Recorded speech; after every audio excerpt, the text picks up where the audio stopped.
One of the things that I see on a regular basis with individuals as well as couples that I've worked with over the years is the fact that the family unit has gone through dynamic change.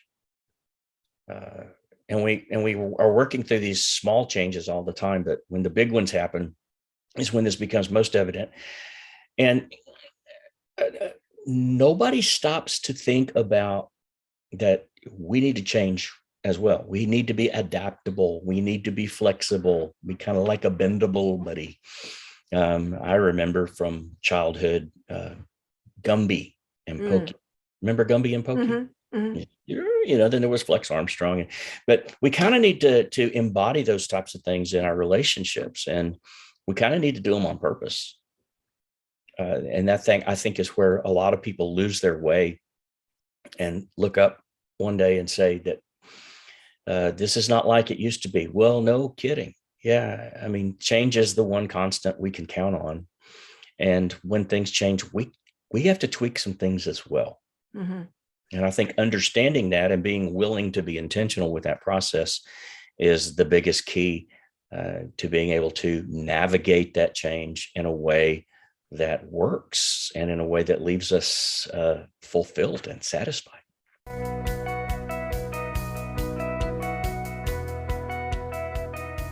Well, welcome to another episode of What to Say and How to Say It. Today, we're going to be talking about when life has changed, but you haven't. It's an episode dealing with how do you handle change? What's stuff you should do, stuff you shouldn't do. And if you haven't noticed, your life is different than it was 3 years ago. Big time. I'm with our favorite licensed professional counselor, Kyle Hargrove. And we're going to be unpacking some of this change business today. And just once again, so you know, we're not giving advice. I mean, we're talking about a topic. If you've got specific relational concerns, connect with us at greaterimpact.org. We'll get you plugged in with Kyle or us to help you navigate some of this stuff on a real specific level. So anyway, Kyle, you deal with couples in relationship challenges, let's say. On a pretty regular basis, and see that change can be an issue for them. One of the things that I see on a regular basis with individuals as well as couples that I've worked with over the years is the fact that the family unit has gone through dynamic change. And we are working through these small changes all the time, but when the big ones happen is when this becomes most evident. And nobody stops to think about that we need to change as well. We need to be adaptable. We need to be flexible, be kind of like a bendable buddy. I remember from childhood, Gumby and Pokey. Remember Gumby and Pokey? Mm-hmm. Mm-hmm. Then there was Flex Armstrong, but we kind of need to embody those types of things in our relationships, and we kind of need to do them on purpose. And that thing, I think, is where a lot of people lose their way and look up one day and say that this is not like it used to be. Well, no kidding. Yeah, I mean, change is the one constant we can count on. And when things change, we have to tweak some things as well. Mm-hmm. And I think understanding that and being willing to be intentional with that process is the biggest key to being able to navigate that change in a way that works and in a way that leaves us fulfilled and satisfied. When you're looking at relationships like marriage, there's a lot of couples out there that have read all the books, paid the therapist, been to the workshops, and they're still stuck in conflict, desperate to have a marriage that they love, that fills them up. And part of the reason that they get stuck is because they keep doing things the way they've always done them, which may or may not have worked. But as people age, the stuff that you used to be able to do doesn't fly anymore. Like when you crank out a baby, women, when we have babies, sorry, did I say that aloud? Yeah. Anyway, when you have a baby, it disrupts everything. And I can remember, I remember sitting at work going, oh, I'll be able to work part-time. I'll be able to, in my head, this baby would just lay on my lap.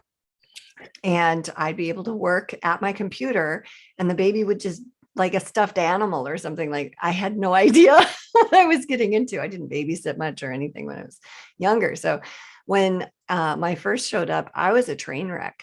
I had no idea. And then you're sleep deprived. So then you're crazy, and nothing functions properly, and your body's a mess. And it's honestly, it's just, Yeah. I know there's women out there that love that newborn period. I hated everything about it. It was just too doggone hard. And it's like a freight train slamming into the side of a concrete wall. The baby comes first over everything, because you got to keep the thing alive. Well, And I didn't know how to adapt to that. there's no system you're a part of that's not impacted when Right. when that scenario occurs. Your relationships, the household, your Your body, hygiene. your body, yeah, Yeah. your emotions. Yeah. Everything is impacted by not just bringing the baby into the home, but by the entire process of that baby being birthed. Mm-hmm. It changes everything, and it impacts it. And if we just keep blindly stumbling through things as we always have, when some pretty significant changes have been on the radar, we're going to find sometimes we wake up, we don't know where we are. Mm-hmm. Yeah, it was a really difficult thing. I was a person that used a calendar. I was very scheduled, very time conscious, and I was also a flexible person, but this took me to a whole new level. Like, nothing worked right. I couldn't attend meetings. It was just a disaster. And but I'm thankful for it. I mean, I did it a few more times. It didn't scar me for life or anything. But there's Gottman's got a product out about bringing baby home, because the research shows that that's a really stressful time for couples. Yeah. And everybody needs to know that if you're going to have a baby, hunker down and get in survival mode, preserve your sanity, preserve your sleep, preserve your relationship. I have a client that one of the best things that they did for this, I don't remember, I think it's their fourth or fifth kid, they hired a sleep nanny. And what a blessing. If you don't have that, call grandma.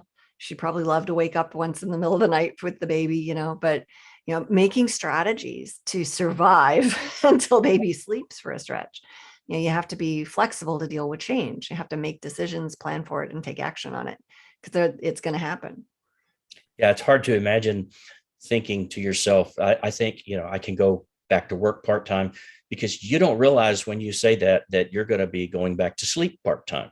Mm-hmm. All of Mm-hmm. the things, Yeah. all of the things that you've been fully engaged with prior are now going to be either part-time or non-existent for this Yeah. period of time. Well, I So had two jobs. I was an HR director in a manufacturing corporation, and I loved it. And we moved me to part-time there, and I was working at Dale Carnegie in the evenings. And I wanted to be with my baby. That was new. And I quit my job, the HR job, so that I could do the mom thing, because I had more flexibility with Carnegie. And thankfully, my husband and I were both had the same value system with that. But if we hadn't, that would have been a change also, where, you would have had conflict to deal with. And it was actually a pretty easy decision for us, thankfully. yeah. Well, I think a lot of people, especially in the marriage relationship, um, don't differentiate or don't know how to differentiate. And it's not like this is something it's in our default system. So I don't want anybody to think, as we discuss this, well, you should know this already, because we don't. Right. There's so much we have to learn. And some of the ways that we learn are sometimes extraordinarily painful. Mm-hmm. But I can think of a couple of examples. And one of them is at a certain point in early 30s in a marriage that's maybe getting close to a decade old, the husband decides, or the couple decides that the husband's going to go back to school, get a terminal degree, or a graduate degree of some sort. And so that changes things. So they think, they plan, they get ready, they, save some money. So, because the husband's not going to be able to work as much or at all, or whatever it might be. And they're really very excited about a new chapter in life and some things that are going to bring new opportunities and adventure. And little do they know, the adventure is just getting started. Um, because after a little bit, after husband starts, into the school year and getting accustomed to being back in school, going to classes, studying, reading, doing a lot of work in graduate school, maybe catching a part-time job, just to help take the edge off of things there. But then the other spouse, the next thing we know, begins to feel a little resentment. Mm-hmm. Yeah, it's things that they didn't count on being different are now different. Little things usually, but then there are Yeah. also big things like, well, now you have some spare time and I don't see you using it, to benefit the household. Mm-hmm. Or now you this, or now you that. Now your schedule is different. And where I've always done this, now you can help, but I don't see you doing that. Or I can't even think of them. There's so many little changes that would come into that process. Well, something as simple as class starting at 7 a.m., and so maybe the coffee's not getting made because he's in class and he doesn't drink coffee. And he used to do that as an act of love, and now he's not, and I'm just passionate about coffee, man. I can trust a person that has to get up early and doesn't drink coffee. I've heard they exist. That's out of bounds. I can't. No. Okay. Well, we'll cover that in another episode, I suppose. But okay.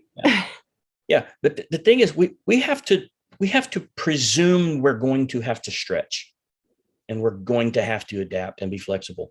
I think we get in this mode of, and you and I've talked about this before, checking boxes. I just call it checking boxes. It's like the things that everybody's expected to do in certain situations in life. And marriage is no different. And it starts when the courting begins, and all the boxes get checked. Boy likes girl, girl likes boy, and everything progresses through even the things we do when we get married. There are things you're supposed to do at a wedding, and you do them and you check the boxes, and then you do the honeymoon, and then you come home, we finish our educations, we get jobs, we buy a house, we have kids, and they look up one day when they're 35 and go, I'm not satisfied with this. Mm-hmm. I'm not fulfilled in what's going on here. And we've done everything that we're supposed to do, at least as far as the culture is concerned. But what hasn't happened is you haven't adapted to the changes and you haven't been intentional about it. And every single change causes differences in the physical environment. It causes differences in the emotional environment. It causes difference in the relationship. Sometimes it causes differences in where, how, and how much we work. Mm-hmm. So the little things have to be maintained. It's not any different than changing the oil in your car. One of the neatest stories I witnessed, with a couple is the husband, who was president of a university, ended up resigning after his wife's multiple sclerosis got so very bad. And he resigned to take care of her. Like he was now going to do this. And somebody asked him about that. And he said, she supported me in my career for so many years and she needs me now. And this is the most important place I could be, is taking care of her. And so you think about, okay, well, it's more than the job that particular situation affected. We don't see inside the bedrooms and homes of situations like that. You hear about the job, but you think of, the very many things that may have had to change or that need to be adapted to as a result of an illness, right? No doubt. And I think sometimes the issue there is not that we're not willing to adapt. We just don't know that we have what it takes to be what we need to be. And so rather than step out and, seek the adventure, we shrink back. We don't do anything at all. Mm-hmm. And that's just plain fear and insecurity. Yeah. And we all have it. It's tapping on our brains every day, if not invading our minds. Yeah. You I know, have a knowledge of someone that had a car accident, broken back, and her husband did not adjust to that. There were things she could not do that he did not have any understanding about at all. And it was very stressful mm, for her to deal with that. Here she is trying to recover with a broken back, worried that she's going to be permanently paralyzed. And then he's pressuring her to do things the way they've always been done. right. And she can't. It's impossible. And you and I talked briefly before we started talking here about how this is insanity, to try to do the things the way they've always done and expect different results. Well, in that situation, you're expecting the same result, but your situation's different. And we have to adjust and adapt, or we're going to destroy something precious, which is super not cool. Yeah. And it's easy to talk about that definition of insanity, when we're talking about other people, or when we're talking about Mm-hmm. the world, or, the way things happen outside us. But when it comes to becoming a personal concept, it's an entirely different thing. And I think people who are geared toward being a servant to their spouse and to their family, I think that this is a little less of a transition for them than it is for Mm-hmm. others. I think those who don't really carry with them the idea and the attitude and the mantle of servanthood in their role as a husband, a wife, a mother, or a father, I think the people that don't carry that mantle well, or don't carry it at all, struggle a great deal more when change comes and when it happens. Yeah, that's absolutely true. You had talked a little bit about being listened to. And, as far as the patterns that we see, I see this all over the place. And it makes me crazy when I watch it happen in front of me with people that I care about, where somebody will be respectful, bring something to the surface of, hey, this happened, XYZ, and I feel not awesome about it. And the other person gets defensive Uh, instead of adjusting and being flexible with, okay, this is what's true with this other person. How do I show up and love well in this? And you see that it blows up relationships more than anything. It's that whole taking offense or whatever. And even if it's not delivered well, mhm. that like what you were talking about, that lack of servant attitude or whatever it is in there, the woundedness we have, the pride that we have, gets in the way of really being with somebody in there now, which is not, it's not about us. It's about them in that moment. Yeah. And I don't think, in the example that you just used, why don't we stop and think about how difficult it might have been for that person to even bring this to the forefront? Mm-hmm. We just don't go there by default. This Right. requires building skills. This Mm-hmm. requires an understanding that, this isn't just all about me. Yeah, that's a And, good point. and that even though I may be affected by what's being brought to the table, and I may be offended. Yeah, it may have been an offense to me. There's another entire side of this story Right. that goes so far beyond the act or Mm-hmm. the thought or whatever it might have been. This person had to come to a place of humility, to even bring it to the table. And that's not always easy, man. It takes courage sometimes, because I don't know about you, but when I have to be the one to call a timeout and call a meeting and say, I need to talk to you about something, and it's something that has to do with you and I, but it's because of me. Mm-hmm. I'm terrified. I mean, it's terrifying to do that. Mm-hmm. It's never comfortable, because even if you've done it before, and if you've practiced it before, and even if you've been treated with grace where that's concerned, you always have this feeling, there's a point of no return. There's a tipping point, and is this going to be it? Have I blown it? And so it takes a lot of courage to come to that spot and put it on the table. And oftentimes I think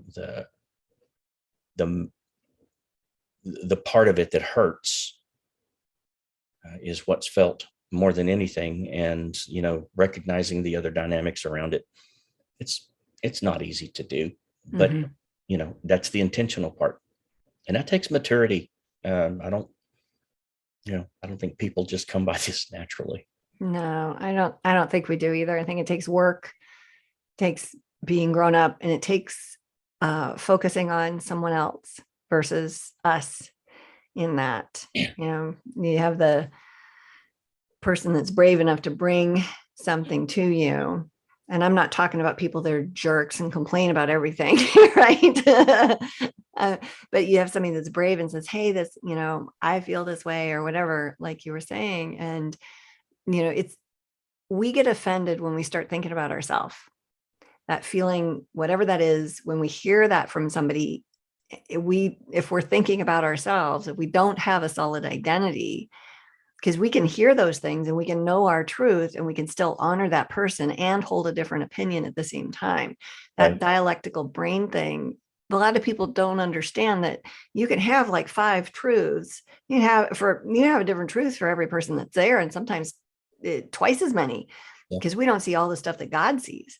So there's a whole different perspective there that we're not even seeing. And I think probably the most humble thing that we can do, which is probably the most powerful and relational connecting thing that we can do, is to choose to doubt our own feelings, to question them, to wonder, what is that? What's causing that? I'm going to set that aside and deal with that later. Right now, I'm going to focus on this person.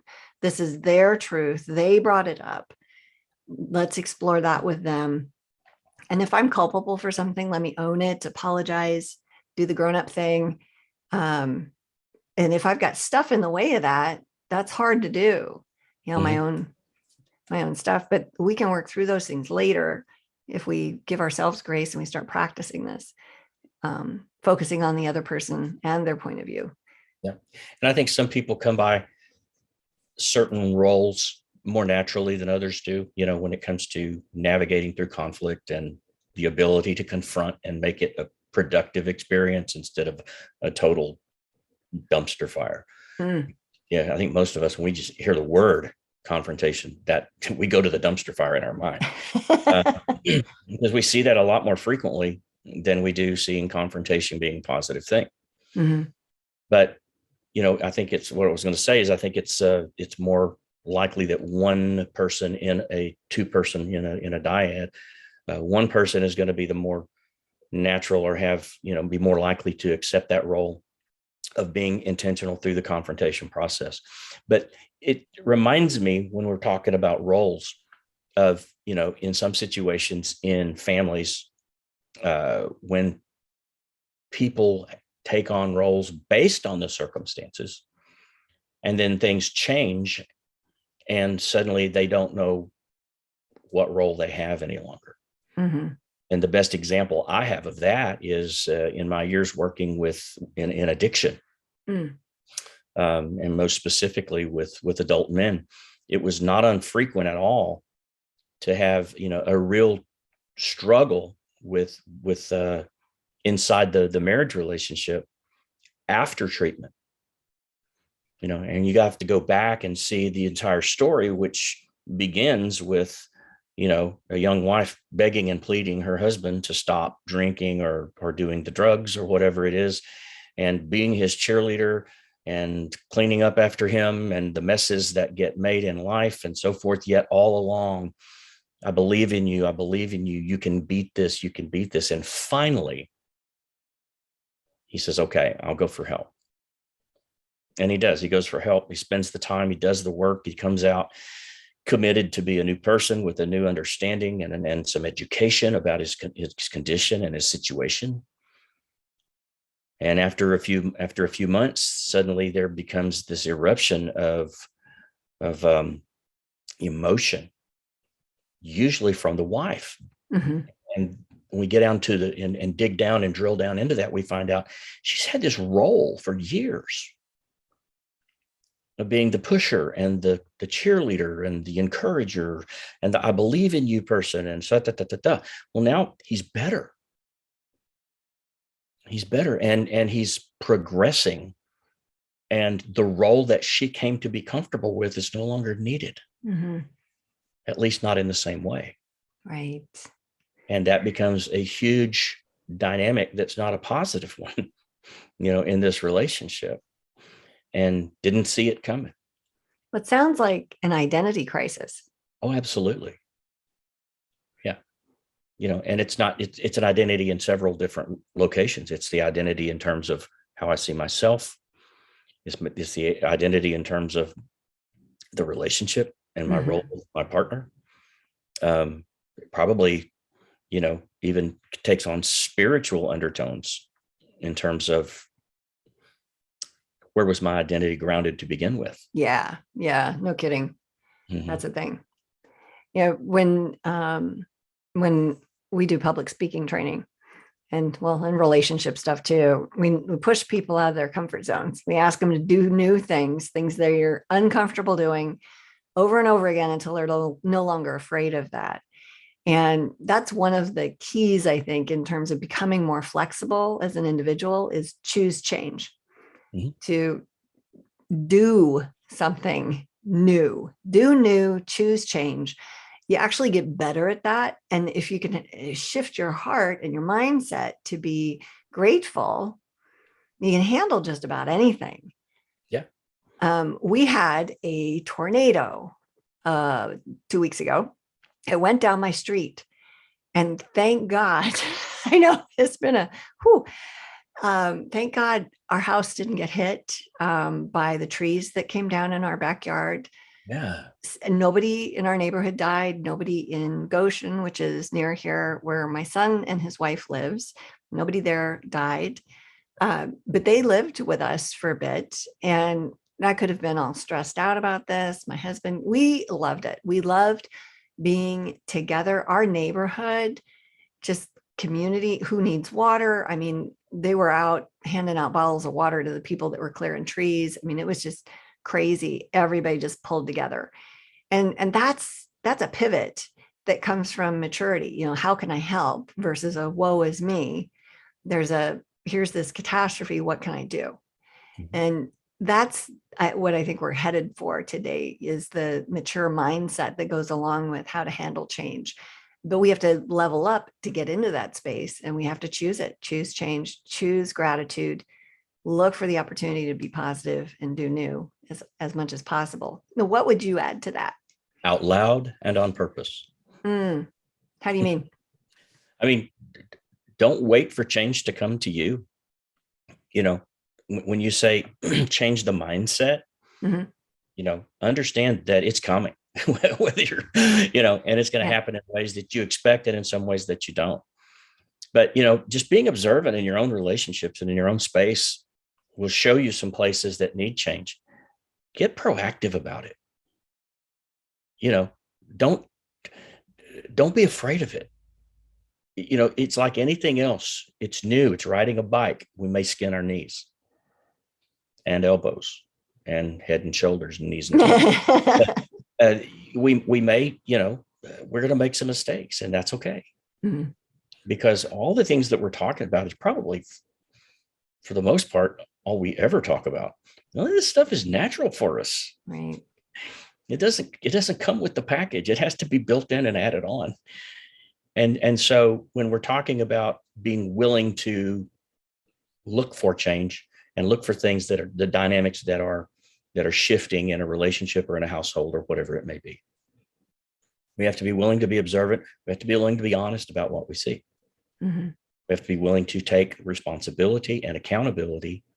And that's when I say out loud and on purpose, say, I can either put my head in the sand and ignore this and keep quiet about it. That's probably the perfect recipe, for a later down the road explosion of some sort. Right. Or I can say, you know what, this needs to be different. I'm going to be I'm going to be the agent of change. Mm-hmm. I'm going to step in and I'm going to learn some things, and I'm going to do some things that stretch me and that challenge me and take me out of my comfort zone, as you say. And it's okay if I make a mistake, because I will. It's pretty much a guarantee. Yeah, I'm me too, man. I mean, I'm as human as they come. So that's part of the process. Well, thank you, Kyle. for this discussion on change today. And if you guys want to check out more information, we got a free PDF over at greaterimpact.org called Stop Walking on Eggshells. And if you find that you struggle with what to say and how to say it, sometimes you might go grab that. It's free. And you can learn more about how to navigate conflict and improve, deepen, become more intimate in your relationships. Thanks for stopping by.